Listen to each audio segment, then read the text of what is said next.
Pas de quoi crier victoire, mais on aurait tort de ne pas se réjouir. En 2023, la France a une nouvelle fois ouvert plus d'usines qu'elle n'en a fermées. Un renouveau industriel encore fragile et bien modeste, au vu du retard français, mais cela reste tout de même une bonne nouvelle, d'autant que les milliards annoncés depuis 24 mois devraient largement profiter à la filière de l'ultra-propreté. On pense évidemment aux gigafactories de batteries dans le Nord, au projet d'extension de ST Microelectronics à Crolles, mais aussi au plan de modernisation dévoilé par l'industrie pharmaceutique. Dans ce secteur, ce sont 3,7 milliards d'euros d'investissements qui ont été annoncés l'année dernière. On le sait, ce mouvement de réindustrialisation prendra du temps et il dépendra aussi de notre capacité à inventer de nouveaux modèles de production, à l'aune notamment des défis climatiques et écologiques.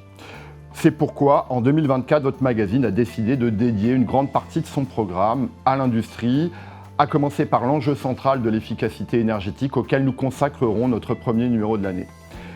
Mais décarboner les salles propres ne réglera pas tout. L'industrie est désormais surveillée de près sur sa manière d'utiliser les ressources naturelles. La question de l'eau, notamment, sera au cœur du numéro de la rentrée. On se penchera non seulement sur les enjeux de sa qualité, mais également sur ceux liés à sa préservation.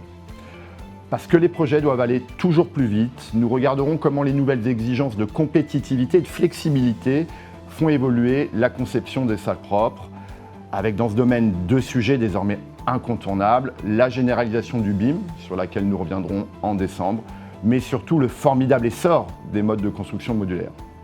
Enfin, au moment où les technologies de salles propres sont utilisées par toujours plus de secteurs d'activité, nous ferons le point sur la manière dont les différentes filières conçoivent et déploient leur stratégie de maîtrise de la contamination.